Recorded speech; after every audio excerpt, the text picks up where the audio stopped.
Hello మిమ్మల్నేనండి. అందరికీ నమస్కారం. పౌర్ణమి ముందు వచ్చే శుక్రవారం రోజున వరలక్ష్మి వ్రతం నిర్వహించటానికి ముఖ్యమైన కారణాలు కలవు. తెలుసుకోవాలనుకుంటున్నారా? వీడియో స్కిప్ చేయకుండా చివరి వరకు చూడండి. ఇది శ్రద్ధ, భక్తి, సాంప్రదాయం కలబోధతో ఏర్పడిన పవిత్రమైన వ్రతం. దీని ముఖ్య ఉద్దేశం లక్ష్మీ ఆరాధనతో అష్ట ఐశ్వర్యాలను పొందటం. వరలక్ష్మి వ్రతం పౌర్ణమి ముందు శుక్రవారం ఎందుకు? శుక్రవారాన్ని లక్ష్మీదేవికి ప్రీతికరమైన వారంగా భావిస్తారు. పౌర్ణమి చంద్రుని సంపూర్ణ రూపాన్ని సూచిస్తుంది.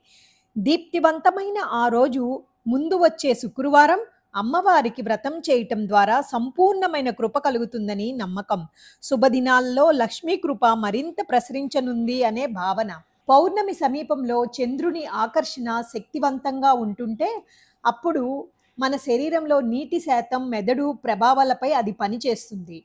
పౌర్ణమి ముందు వ్రతం చేస్తే మనసు శాంతంగా, ధ్యానానికి, ఆరాధనకు అనుకూలంగా ఉంటుంది.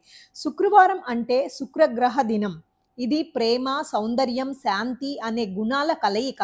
వ్రతం ఆచరించే వారిలో శారీరక నియమాలు, ఉపవాసం, మానసిక ఏకాగ్రత, హార్మోనుల స్థిరత్వాన్ని పెంచుతుంది. ఈ శ్రావణ కాలం ఎలా ఉంటుందంటే, శ్రావణ మాసం జలవాయువు మార్పుల కాలం. జీర్ణావస్థ కాస్త బలహీనంగా ఉంటుంది. అలాంటి సమయంలో ఉపవాసం, ధ్యానం శరీరాన్ని డీటాక్స్ చేయడానికి సహాయపడుతుంది. పౌర్ణమికి ముందుగా లక్ష్మీదేవిని ధ్యానించటం వల్ల మానసికంగా విశ్రాంతి కలుగుతుంది. కుటుంబంలో స్త్రీలందరూ కలిసి వ్రతం చేయటం, ముత్తైదులను పిలవడం వల్ల వచ్చే సాంఘిక ఐక్యత మెంటల్ పీస్ ఇస్తుంది. వరలక్ష్మి వ్రతం పౌర్ణమికి ముందు శుక్రవారం చేయటం శాస్త్ర ప్రామాణికంగా, విజ్ఞానపరంగా, ఆరోగ్యపరంగా కూడా సమంజసం. ఇది ఒక మనోభావ శక్తి, శుద్ధి, ఐక్యత కోసం ఏర్పడిన గొప్ప సాంప్రదాయం అని చెప్పవచ్చు. మీకు నచ్చినట్లయితే లైక్ చేయండి, షేర్ చేయండి, సబ్స్క్రైబ్ చేయండి. మీతో అనురాధ కంచర్ల.